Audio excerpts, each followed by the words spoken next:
KAP Entertainment ချစ်သူရဲ့နောက်ဆုံးစကား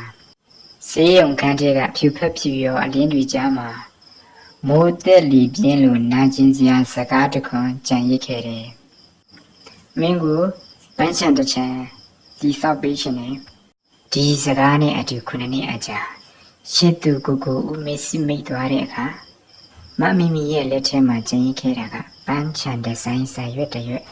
နှလုံးသားပုံစံရေကန်နဲ့တစ်ပင်ငယ်တွေအခြေသက်ထားမှုတွေပါပဲအာသူဘအပီတလအတွင်းမှာပဲမမီမီဟာကိုဦးရဲ့အမွေအနှစ်နဲ့သူမဤတက်ဆွန့်ကြိုးပမ်းမှုတွေနဲ့မြို့ပြင်ကမြေကွက်လက်တစ်ခုကိုဝယ်ယူခဲ့တယ်ဒီနေရာမှာသူအိမ်မက်ကိုအသက်သွင်းမယ်ဆိုပြီးမမီမီဟာသူ့ရဲ့အဋ္ဌထံကိုရှမ်းမခဲ့ပါတယ်လက်ဖွားတွေမှာဖူးရောင်နေတဲ့တရားတွင်ဒူးထောက်ပြီးမင်းကြီးကိုထွန်ရဲ့ရင်မိုးရွာတဲ့ညတွေမှာတကိုယ်တည်းငိုခဲ့တဲ့အချိန်ချင်းမိမိရဲ့အဋ္ဌထံကိုတရားတွေနဲ့အကောင်အထည်ဖော်နိုင်ခဲ့ပါတယ်ကိုဥပန်းချန်ဆိုတဲ့ဆိုင်းဘုတ်နဲ့အတူလူတွေဝင်ရောက်လာကြတယ်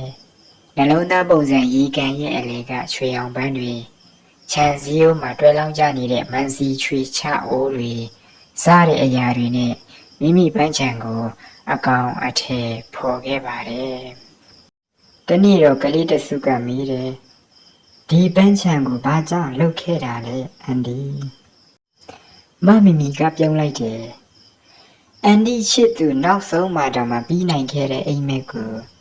အန်ဒီကပြီးအောင်လုပ်ပေးဖို့ကတိပေးခဲ့လို့ပါကလေးတို့ရဲ့ဆိုပြီး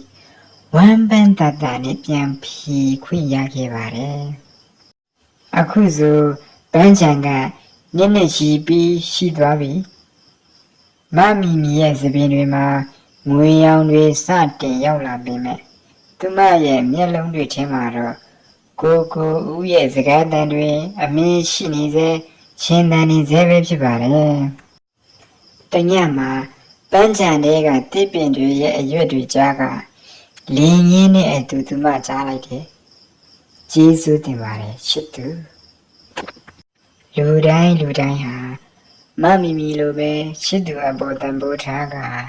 မိမိရဲ့ပန်းတိုင်ကိုလည်း